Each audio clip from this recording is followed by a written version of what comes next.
My dear student, colleagues, and all the viewers who are watching this program live from Facebook page and YouTube channel, I would like to welcome you all to our international physics webinar. Good evening to all here in Bangladesh, and good afternoon for all those who are watching this program live from UK. So hope you are well and safe from Corona pandemic. Today, I'd like to welcome you all in our 133rd International Physics webinar. So all we know that we are staying in a Corona pandemic situation, so we cannot continue our normal academic program inside the campus. So we have to start our online program. I think you have already come to know that the Department of Physics, Pabna University of Science and Technology, has started its online program, including online international physics webinar. We have successfully completed our 132nd international physics webinar. So we are trying to adjust with this new normal situation. So today, I would like to welcome you all to a joint session between the Pabna University of Science and Technology and the Department of Physics, McGill University, Canada. And we have with us here today Dr. Robert Brandenberger, Canada Research Chair and Professor, Department of Physics, McGill University, Canada. And he has already connected with us. So I'd like to welcome our speaker. Sir, good evening and good afternoon to your parts. Thanks for accepting our invitation. And thanks for joining with us for the second time. So we'd like to say thanks on the behalf of the Department of Physics, Pabna University, Pabna University of Science and Technology, for accepting our invitation, sir.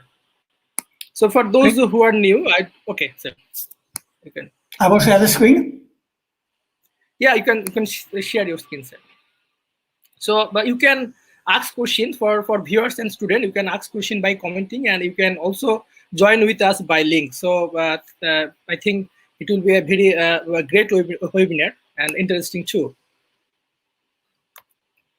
Great. So you can see the full screen? Yeah, we can. Yes, sir, we can see. Okay. So I would like to thank Pretam for inviting me to speak. It's my pleasure, sir. So it's now been almost 3 years since Stephen Hawking died. And I had the good fortune to be a postdoc in his group for 2 years. And therefore, I know him not only as a brilliant scientist, but also as a warm, caring, and outgoing person. And today I want to share some of my strong feelings with you. So I'm going to divide the talk into 3 parts. First, I will talk about Hawking's life. And in this part, I won't say anything which you can't find out yourself by doing a little bit of internet surfing. Then the second part of the talk is going to be an overview of his famous work. And again here, I won't tell you anything that a physicist who has experience in general relativity couldn't tell you. But it's in the third part where I'll try to bring in my personal feelings. In the third part, I will tell you about my impressions of Hawking as a person. So, and I want to start with this picture of Hawking. And this is how I remember Hawking from when I was a postdoc in Cambridge. And what I want you to pay attention to is his smile and his bright eyes. And these are characteristic of his personality. These were the characteristics throughout his life. So let me turn to Hawking's life. So Hawking was born January 8, 1942 in Oxford. And his parents were both Oxford educated. His father was a medical doctor. So Hawking grew up in an intellectual household, but not in a particularly rich household. So Hawking went to regular schools, and first in Oxford, and after 1950 in St. Albans, where his family had relocated. And initially, Hawking was not a stellar student, but it is later on in his high school years that his passion for science and math developed. So at the wish of his father, Hawking applied to Oxford, and he was accepted at Oxford. And in Oxford, he became a member of University College, which is a college of his father. Now, Hawking wanted to study math, but University College didn't allow this major. So Hawking therefore chose the topic which was closest to math, namely physics. In his first year at Oxford, Hawking was rather isolated and bored. But things turned better in his second year, because in his second year, he joined the rowing club of his college, and he served as the cox. So if you see my cursor, then you see Hawking here with his typical hat being the cox of this Oxford boat. So Hawking did not have the strength to row, but as a cox, he was responsible for steering the boat. And he developed a reputation as a reckless driver. He was a daredevil. And this caused some damage to the boats. But because he joined the boat club, his social life improved. And here you see a picture of Hawking enjoying his social life at Oxford. So he enjoyed classical music, science fiction, and he didn't do all that much studying.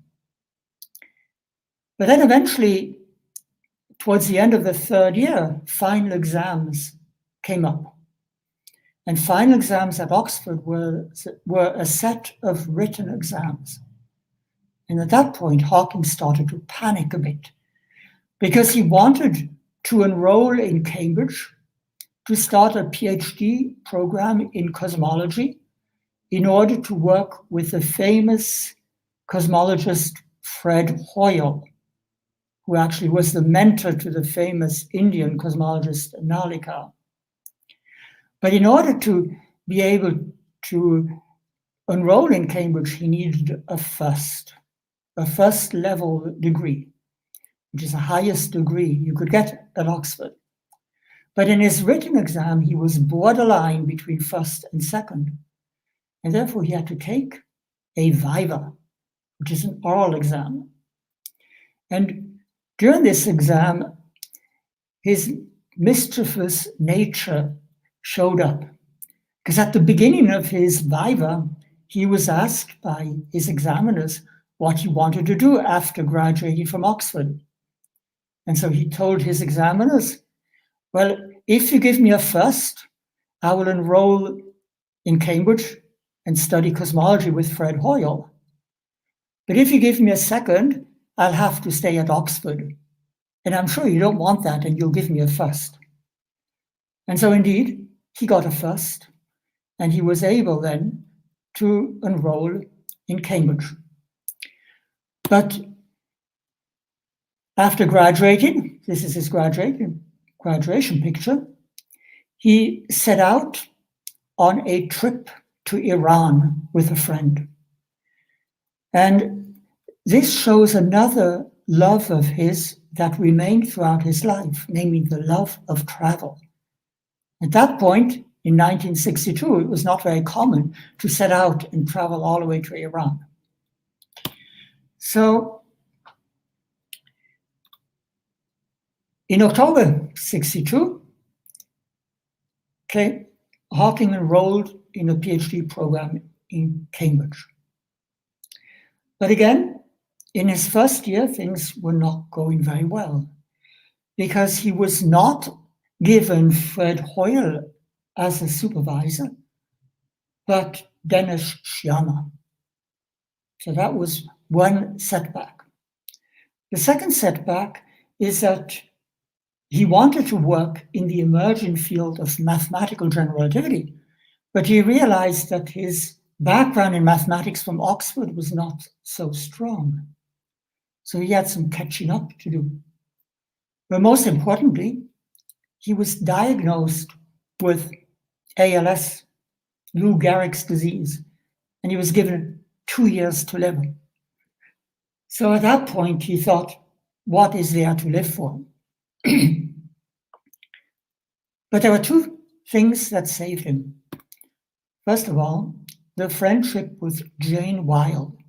He'd met Jane at a party in 1962 in his hometown of St. Albans, and Jane stuck with Stephen in spite of the bad medical diagnosis. And then the second thing that saved Hawking is the encouragement by his PhD advisor, Dennis Sciama. And here's a picture of Dennis Sciama. So actually being assigned to Dennis Sciama was a stroke of luck for Hawking, because Dennis Sciama had the unique ability to get the best out of all of his students, or most of his students. Dennis Sciama created the United Kingdom School of Relativity and Astrophysics, and he mentored an enormous number of successful students in a similar way to what John Wheeler did in North America. So by the time the second year of Hawking's PhD rolled on, things started looking better. The reputation of brilliance developed. In particular, at one point,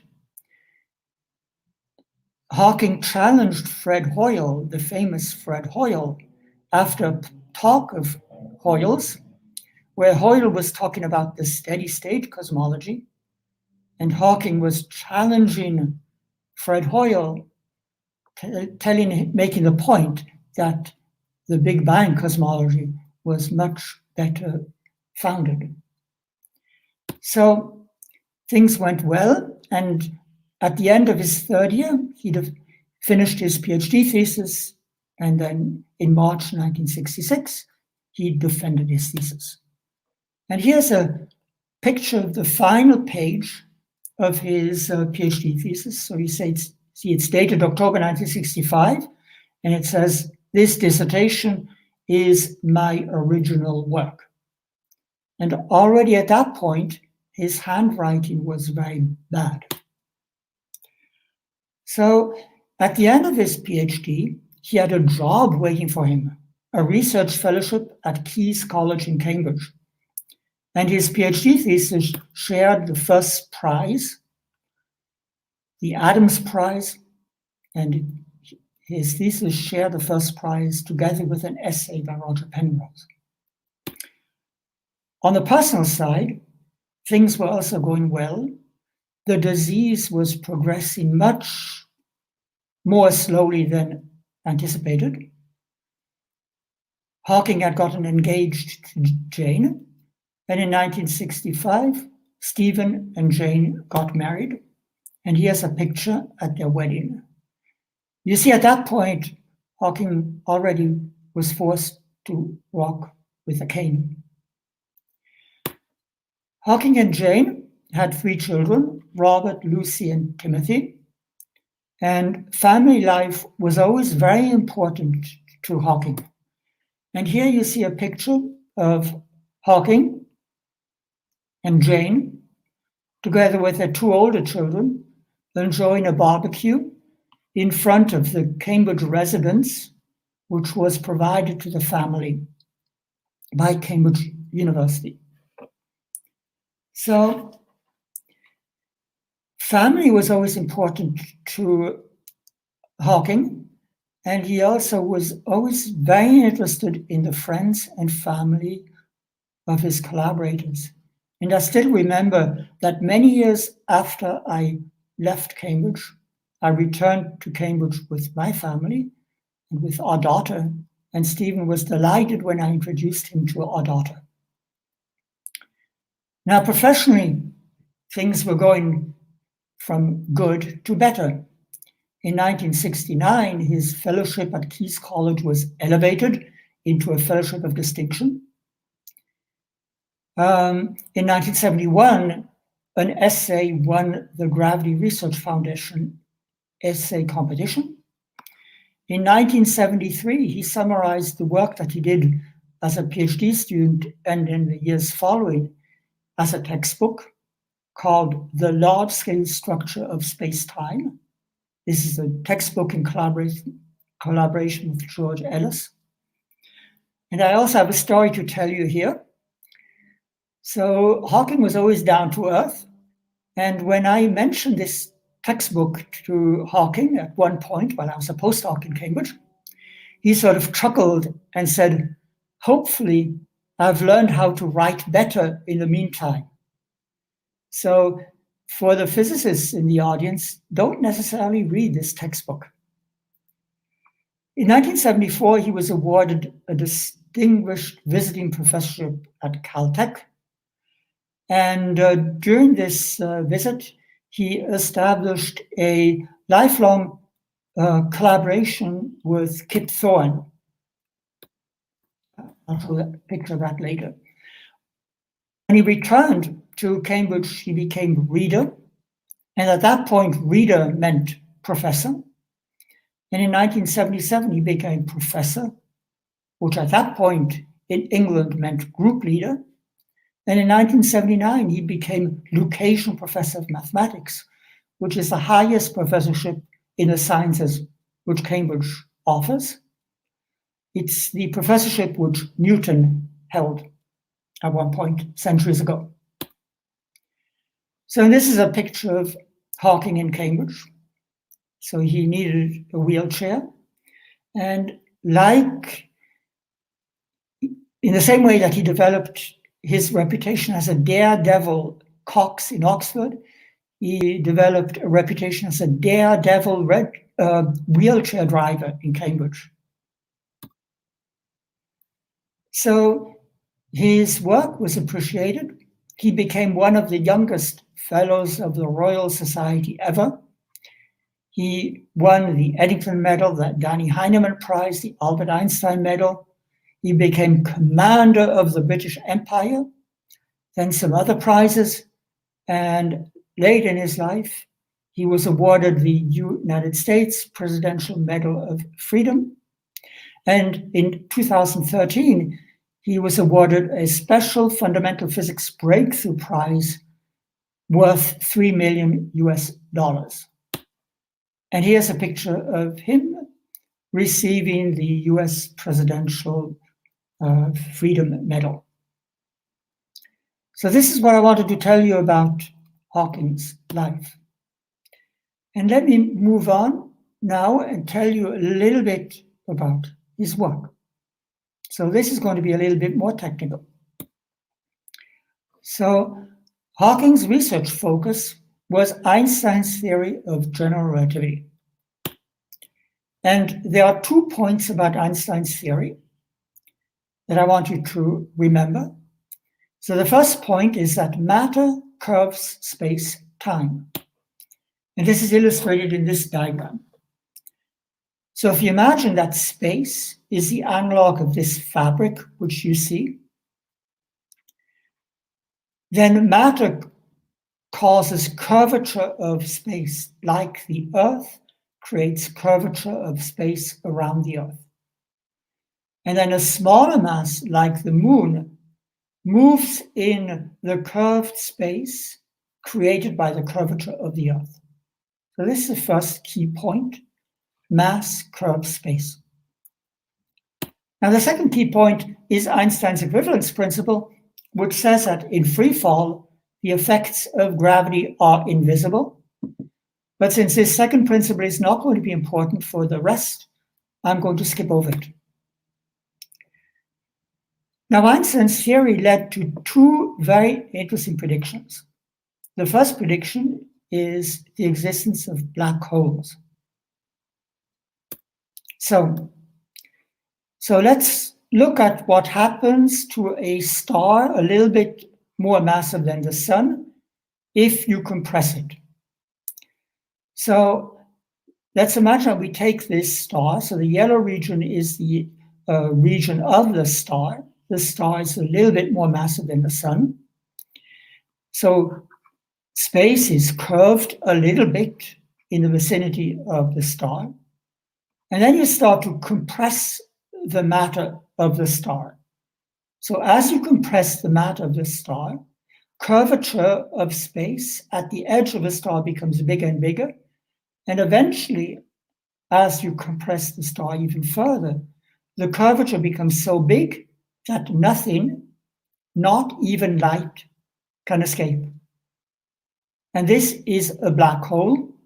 So a star a little bit more massive than the sun can collapse to a black hole if there's nothing that resists the compression. Okay. Now, Schwarzschild realized that at the center of this black hole, there is a singularity. And a singularity means that the curvature of space goes to infinity. Now, I'm sure everyone in the audience has, even those of you who are not physics majors, have taken some science class. And you've probably done some measurements, and no one has ever measured a singularity. So if you tell your science teacher that your instrument has given you an answer of infinity, then your science teacher has the right to fail you, because a singularity is not a physical thing. It is unphysical. It is a mathematical artifact. But Einstein's theory tells you that at the center of the black hole, there's this singularity. Now, the singularity, this plays a key role in Hawking's work. Now, the second key consequence of Einstein's theory is that if you have matter which is distributed homogeneously in the universe, that causes the universe to expand. This was already discovered by Friedman a few years after Einstein developed his equations. And here's an illustration of the expanding universe. So imagine a raisin bread. So there's dough and there's raisins. So the dough corresponds to space. The raisins correspond to galaxies. And if you stick the raisin bread into an oven, then the dough will expand. No raisin is moving relative to the dough, but since the dough is expanding, the distance between the raisins is increasing. So this is the way I want you to visualize the expanding universe. Now again, Einstein's equations tell you that if you go back in time, the universe evolves faster and faster. And so according to Einstein's equations, you go a finite amount of time back into the past, a finite amount of time, and you get infinite density. So in this sketch, time is the horizontal axis, and the vertical axis gives you a measure of the spatial extent. And so this is a picture of the Big Bang model. The universe starts with a singularity, infinite density. It starts expanding, and we are here observing it now 13.7 billion years after it started its lifetime. So again, Einstein's equations tell you that a finite time into the past, we reach a point with infinite density. This is the Big Bang singularity. But like the singularity inside of a black hole, this singularity makes no physical sense. Okay, now these singularities were a central aspect of Hawking's original work. And now I want to put this work into context. So in 1960, general relativity was considered to be a branch of applied mathematics. No physicists studied general relativity. Black hole singularities were considered to be features of very special solutions to the Einstein equations, specially symmetric solutions. Big Bang cosmology was considered to be a pejorative term. The steady state model of Hoyle and Hoyle of Nalika was considered to be the dogma. No one thought that the universe emerged from a singularity. But among applied mathematicians, there was a growing interest in mathematical aspects of general relativity because the equations were complicated and interesting. And Penrose had just proven that black hole singularities are rather generic, that they are not features of special symmetry. And here's a picture of Penrose and Hawking later in their lives when they are getting a prize for their work. Okay, so now what I had planned to do originally is to go to the blackboard. Now, in these times of internet talks, it's a little bit difficult to go to a blackboard. So let me try to sketch what I was going to show you on the blackboard. So forget about all of these lines in this diagram, okay? Only look at this horizontal axis. This horizontal axis is space. So let's imagine that you go outdoors and you go for a walk. You start here and you walk in this direction. This axis here is time. So as you go for a walk, then in time, you follow a curve. If you walk fast, your curve is like this. If you walk slow, your curve is like this. Okay. Now you probably all know that light travels at a finite time. And I chose my coordinates such that light travels at 45 degrees. So this is 45 degrees. So this is the curve that light takes. Okay. So now let me go to these lines that I've drawn. So these lines correspond to a black hole. So let's imagine that you sit here. Here's the center of the black hole, and you set out on a walk towards the black hole. Actually, you must take a spacecraft to venture towards a black hole, and you are afraid to venture towards a black hole, so you send your enemy in a spacecraft towards a black hole. Okay, so you sit here. This blue curve is the curve that you see your enemy taking if this is your time and this is the distance from the black hole. So your enemy, you tell him to go towards the black hole, off goes the enemy, but you never see the enemy enter the black hole. The enemy seems to slow down before the enemy reaches this distinctive radius, which is called the horizon radius. Now, your enemy has a clock as well. And so if this coordinate is replaced by the clock time of your enemy, the enemy happily enters the black hole. Okay, so your enemy can enter the black hole, but you do not see this happening. Okay, now your enemy also, this is another enemy of yours, which you've sent towards a black hole at an earlier time. And this enemy has a light. And this curve here indicates the path that the light sent out by your enemy travels. So this light is shifted to the red, and once the enemy has entered the black hole, no light escapes, but light travels essentially in this direction. So what we really want to do is we want to use different coordinates to describe the black hole. This is the outside of a black hole. This is the horizon of the black hole. This is the inside of the black hole. And this is the center of the black hole, the singularity.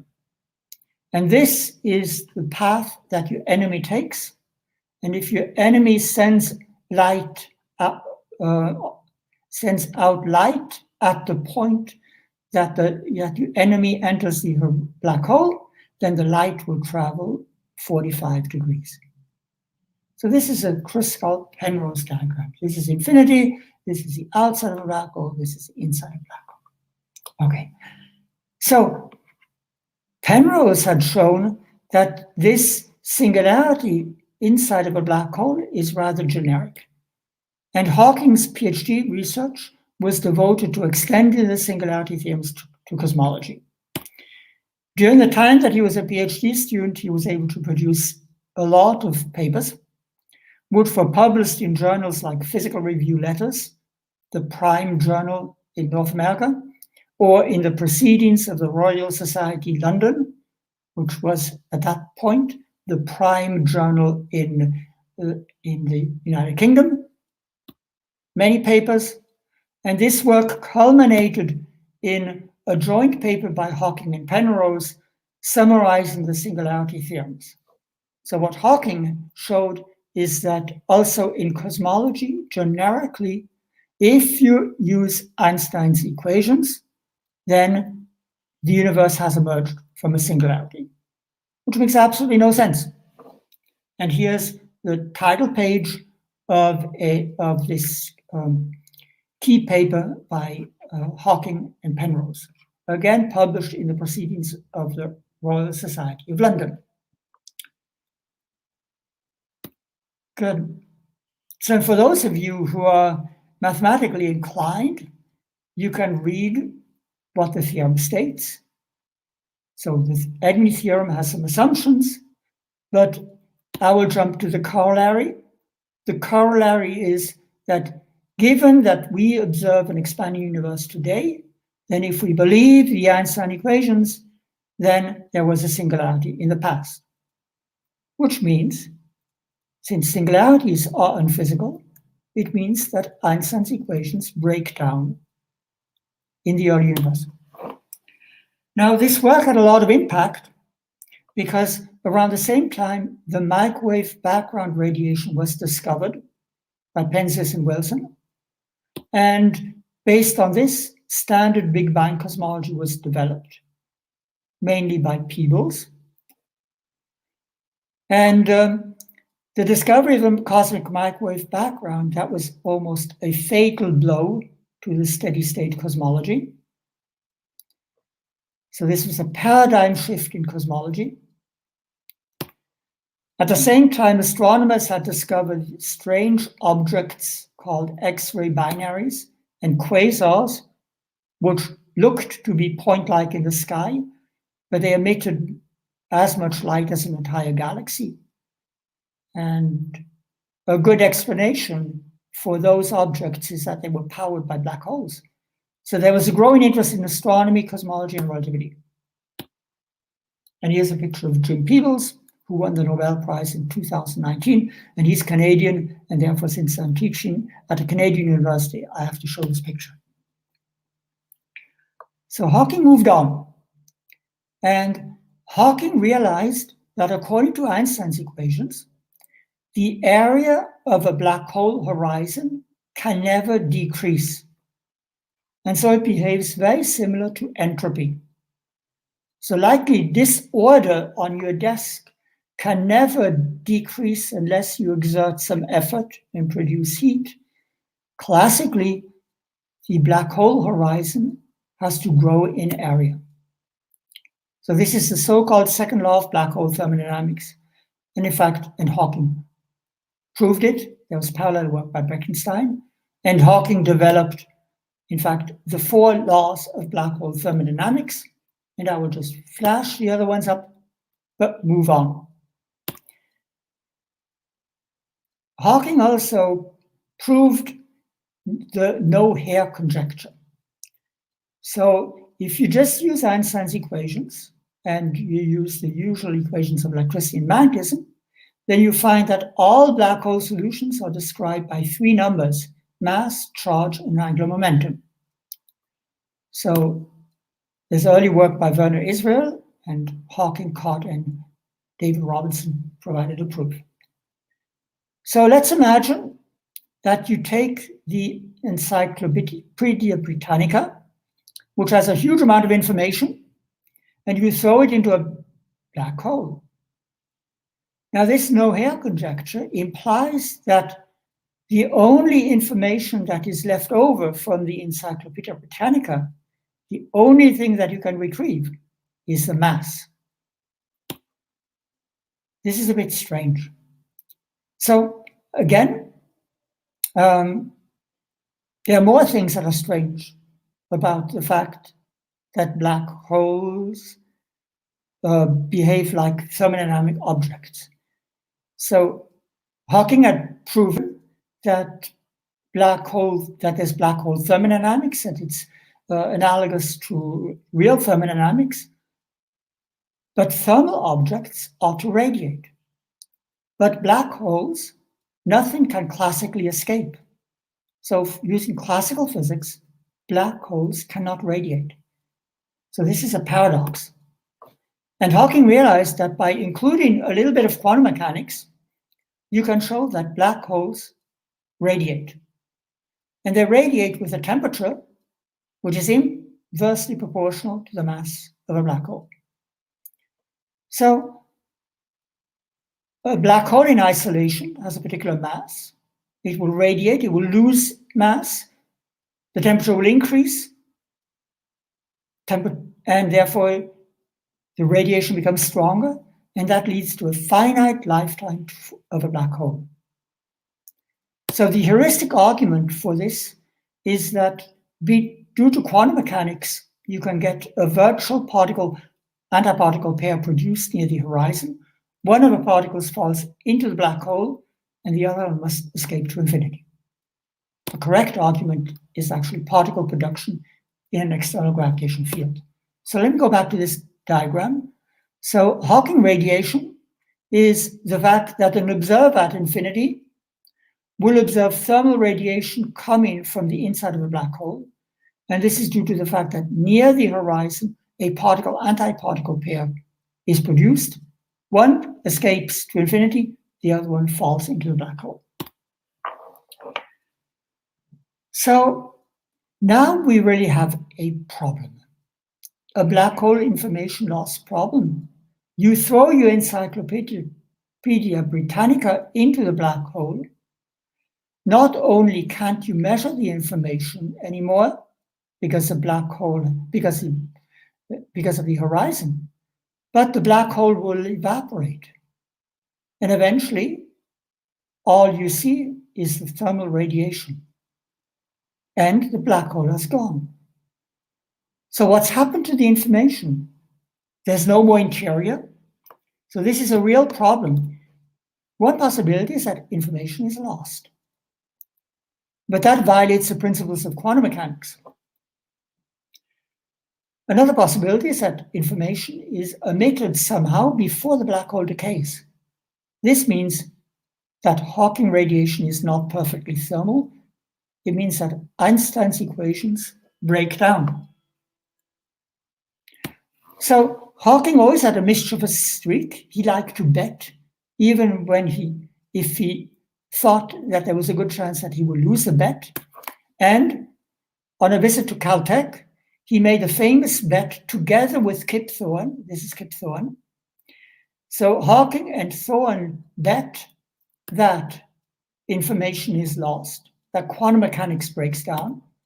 But John Preskill, who's another Caltech professor, he bet that it is Einstein's equations that break down and that information is preserved. So this was a famous bet. Quantum mechanics versus Einstein. Now, the black hole information problem has not yet been completely resolved, but almost everyone agrees that quantum mechanics is okay, and that it is Einstein's equations that have a limited range of validity. And in fact, Hawking conceded the bet at a famous conference. Now, Hawking realized that the problem cannot be addressed at the level of classical physics and even at the level of this semi-classical physics that goes into Hawking radiation. You really need quantum cosmology. You need to study the quantum theory of the entire universe. And so in 1980, Hawking started a long-lasting collaboration with Professor Jim Hartle from UCSB to try to develop a quantum mechanics of the universe. But I have to admit that this part I don't understand so well. And so I'll just mention a few things. So here I'll show you a picture of Hawking together with Hartle. And they developed a quantum mechanical model of a homogeneous and isotropic universe. Like any quantum mechanical system is given by a wave function. So the electron in an atom is described by a wave function. So Hartle and Hawking postulated that the entire universe is described by a wave function. And they were even able to describe fluctuations around a homogeneous and isotropic universe by a wave function. And this is their picture of the wave function of the homogeneous and isotropic universe. They have some quantum beginning, which has no mathematical singularity. Oh. So this was a famous work of the 1980s. But in contrast to many physicists who, once they've done something which is reasonably interesting, they just repeat the same work throughout their career, Hawking kept moving on. And he produced many important works later on in his life. And I just mentioned some key words: chronology, protection conjecture, brain world gravity, soft hair on black holes. And I want you to see this date. This is 2 years before he died. And he publicly conceded the bet with Preskel. And here's a picture basically a year before his death, working with Malcolm Perry, professor in Cambridge, and Andy Strominger, leading Harvard theoretical physicists. So I think this concludes what I wanted to say about Hawking's work. And so now I come to my impressions of Hawking as a person. And I want to start with two pictures. This is Hawking as a younger man. And this is a picture of Hawking, how I remembered him when I was in Cambridge. This is a picture of him in his office with his old-fashioned computer. And here again, I want you to focus on his smile and his bright eyes. So I got to know Stephen as a kind, caring, mischievous, and enterprising person. Now, my start in Cambridge in 1985 was very inauspicious. I arrived in Cambridge at the beginning of October, coming from sunny California. So I had been a postdoc in Santa Barbara at the Institute for Theoretical Physics. And the University of California, Santa Barbara is right on the beach. And I was used to swimming every day in the ocean and having bright sunshine every day, all day long. And arrived in Cambridge in October. Daylight started 9:30 in the morning. And it was daylight, not sun, because it was constant cloud and drizzle. And by 4 o'clock in the afternoon, it was dark again. So I had found a place to live, a room in a small row house, and the single bed in my room took 2/3 of the floor space, and it cost me more than 1/3 of my salary. My office was a desk in the ground floor of this old building. I shared this office with a graduate student and with a visiting professor. And this is the car park of this building. And the car park was closed off on both sides by a 2-meter high gate.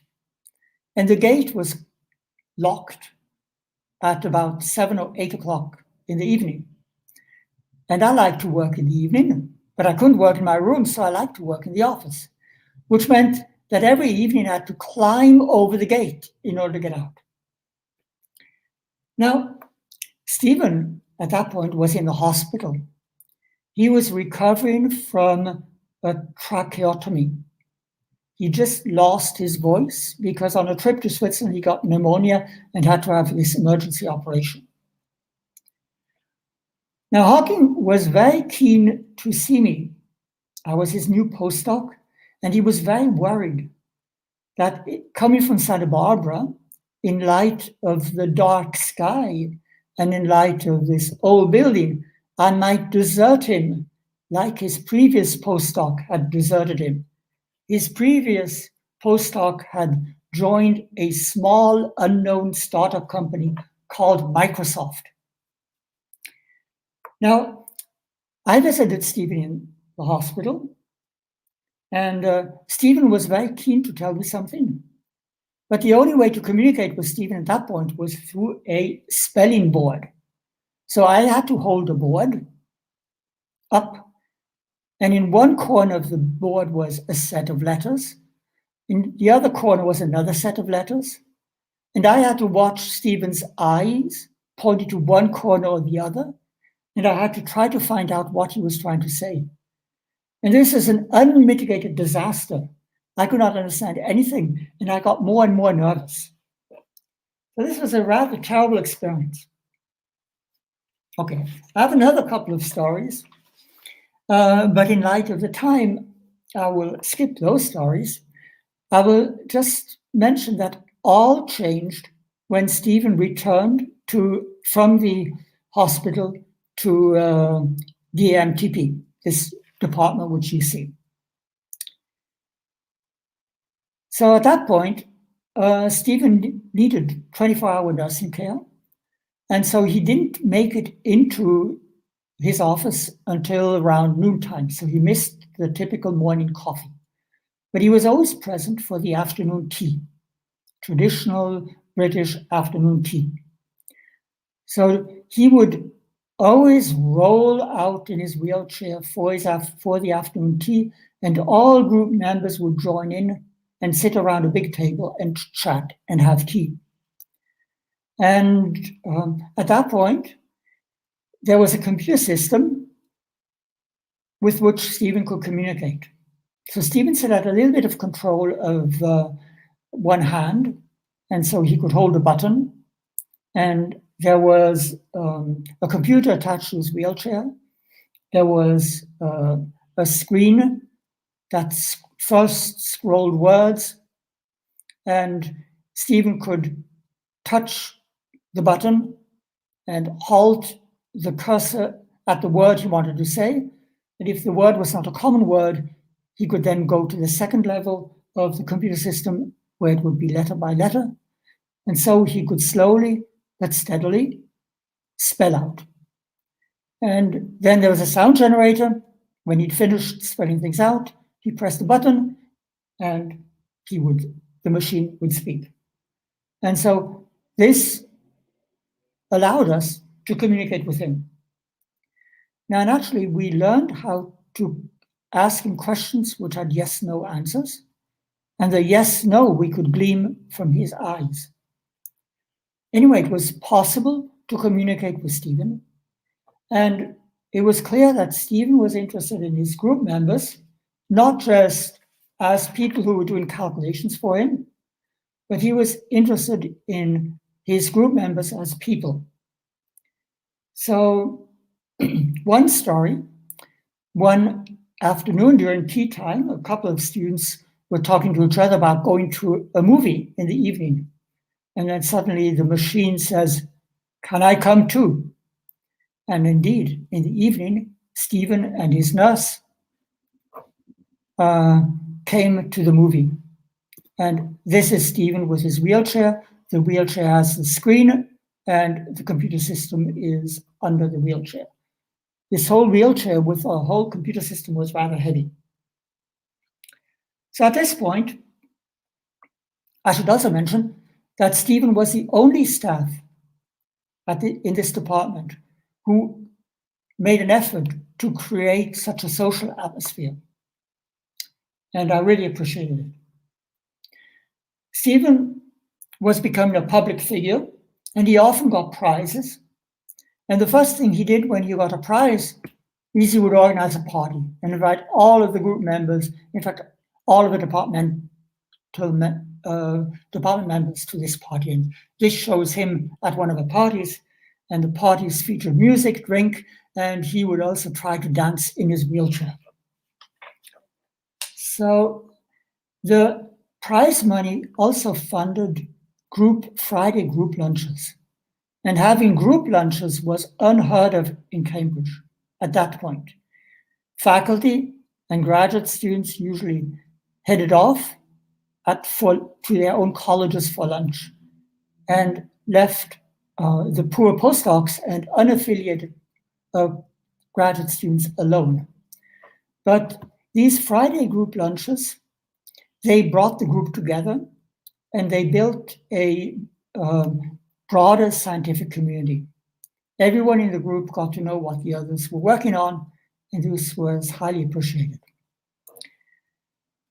Stephen always had a mischievous streak, and he often was co-organizer of conferences. And in approximately 2000, Neil Turok was the main organizer of a conference on one of the new models of the early universe, which he had developed. And Stephen was one of the co-organizers. I was one of the invited participants, but a colleague of mine had actually found some mistakes in this new theory. And the other co-organizers, not Stephen and not Neil Turok, they knew about these problems. And so they went to Stephen and they said, can Robert have 15 minutes to talk about the objections? And so Stephen chuckled and immediately answered, no, he needs half an hour. And Hawking rather enjoyed the controversy. Now, Hawking remained down to earth. So there's another story that I want to tell you. We were at a conference in Florence, and one afternoon, both Hawking and I took off independently to explore the sites. And so I found Hawking with his nurse near a famous church, but there were stairs, and Hawking's wheelchair was very heavy. And so Hawking's nurse needed to find some strong men to lift the wheelchair up. So she went and got some young Italians to lift the wheelchair. And afterwards, the nurse asked the men, do you want your picture taken with Hawking? Now, the young men had no idea who Hawking was. And so they said, no, we were happy to help. And so then the nurse chuckled, turned around to Stephen and said, obviously they don't know who you are. And Hawking had a bright grin on his face. So Hawking remained down to earth. Hawking loved to travel. And this is a picture of him speaking at Northeastern University in Boston. This is a picture of him in Santa Barbara. And he didn't only like to travel, but he was always adventurous in his travels. So in the same way that he was adventurous as a cox in Oxford or as a wheelchair driver, he wanted to travel into space and he wanted to experience weightlessness. And he managed to go on a trip and experience weightlessness. So let me, at the very end, return to Hawking as a research advisor. So Hawking had a great overview of physics, and he was able to give his students wonderful research problems. He supervised a huge number of PhD students, and many of them are now famous professors across the world. For example, Gary Gibbons, professor in Cambridge, Raymond Laflamme, director of the Institute for Quantum Computation in Waterloo, Canada. And who else do I want to point out? So many others throughout his career. So during his last years, Hawking was able to enjoy the new Department of Applied Mathematics and Theoretical Physics, which is a very modern, fancy, complex, day and night difference from the old Department of Mathematics and Theoretical Physics. But unfortunately, Hawking couldn't enjoy this building for many years. He died in March 2018. And I want to leave you with this last slide, where it's a quotation from him. He says, I am just a child who has never grown up. I still keep asking these how and why questions, and occasionally I find an answer. So thanks for listening. Thanks, sir, for your wonderful presentation. So if you allow, we can start discussion. We have got guests with us. So Rajdas, can you listen? Yeah. with us. So And I, thanks for joining with us. Yeah, If you yeah. have a question, you can Thank you. ask. Thank you very much, Professor Pretam, and thank you very much, Professor. It's a great moment. I want to ask you questions, and I am informing you that I'm also a PhD student, and now I want to proceed my PhD in cosmology. And I have three questions. Can you, if you permit me, can I say one by one, and you allow me Yeah, for yeah, this question? of course. So, so my question number one. Question number one is that Professor given the talk about the quantum cosmology, and my question is, the cosmology always deals with the large scale structures, means the large scale structures, and we also do quantum mechanics in a very small scale structures, means in very low dimensional scale, means subatomic atomic scales. So how do we mismatch this when how do this quantum cosmology will work in this large scale structure? Can you, it is my first question to Professor. can I try to answer that? Yes, please, Professor. Let me go back to respectively. Yeah, you can. So you see, this is a picture of the evolving universe. The universe now is very big, and we see structures on large scales. But if you go back in time, the same structures that we see now on large scales, they were separated by a very tiny distance. So if you go back, so in cosmology, we have learned that everything we see today, all of the structures on galactic scales, microwave background anisotropies, everything that we observe has its seeds in this very early phase. And so therefore, things were very high energy, very small scales, and therefore quantum mechanics applies. Does that answer your first question? Yes, sir. Yes, I have got in part. And can I proceed my for second question? Go ahead. Okay, so my second question is, you are delivering the lecture about the black holes, so you mean to say the Schwarzschild space-time.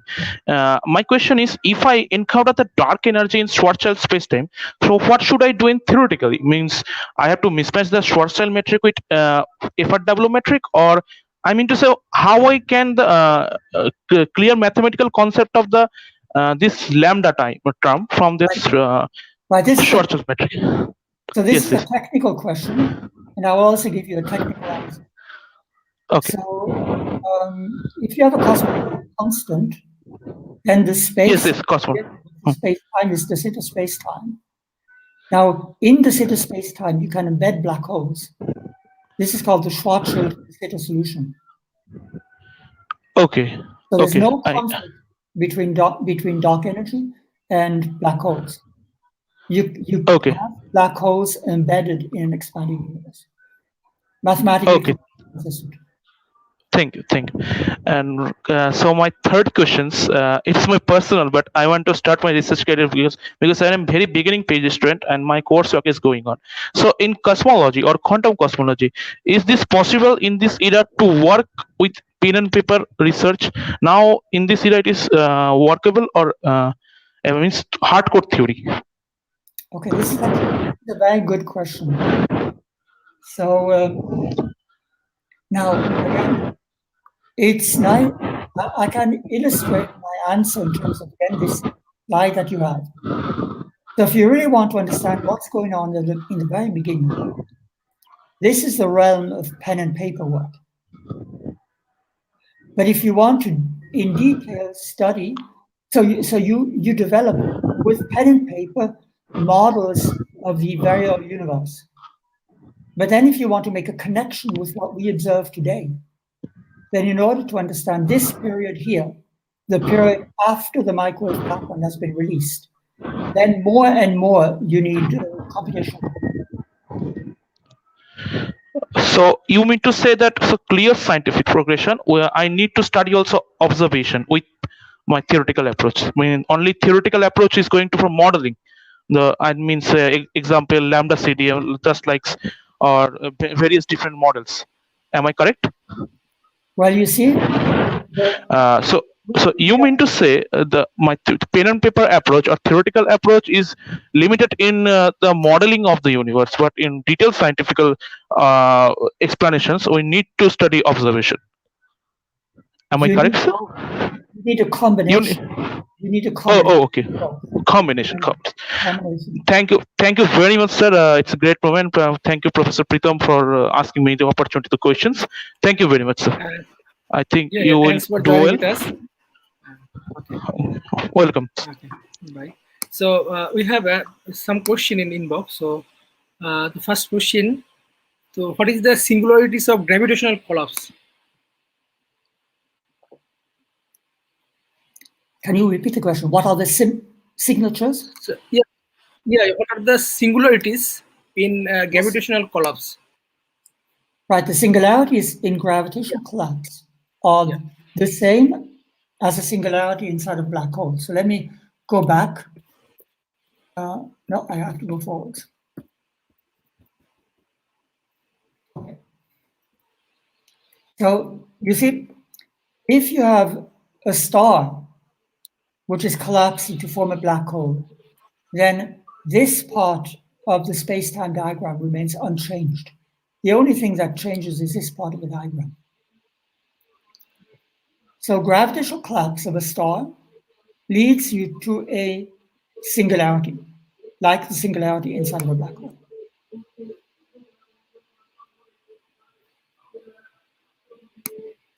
Okay, so thank you, sir. There is a similar question. What is the singularity? Maybe I think you have already explained it. No, So, that's a question which I want to come back to. Okay. So, so there's a heuristic way of viewing the singularity and a more precise way. The heuristic way of viewing the singularity is that if some physical quantity becomes infinite, that's a singularity. That's a heuristic way of understanding it. So as you fall into the black hole, and as you approach the center, you follow my cursor, you approach the center, then the curvature is increasing until you get infinite curvature here at the center. Now, more precisely, the singularity has a little bit broader definition. So, and here I'm giving you a technical explanation. So this is geodesic incompleteness. That's a singularity. So you follow a curve in space-time and you reach an endpoint from which you cannot continue. That's a more precise definition of a singularity.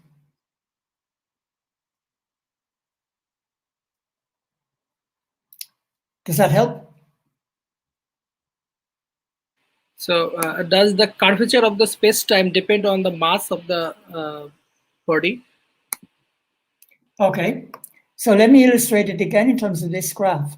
So the curvature at the horizon depends on the mass of the body that has collapsed to form a black hole.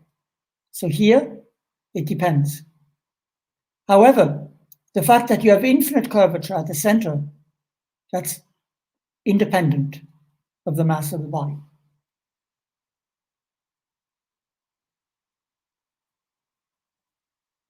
So there is this is the last question. So does the dark matter responsible for expanding universe? Yep. Sorry, dark energy dark energy responsible for expanding universe.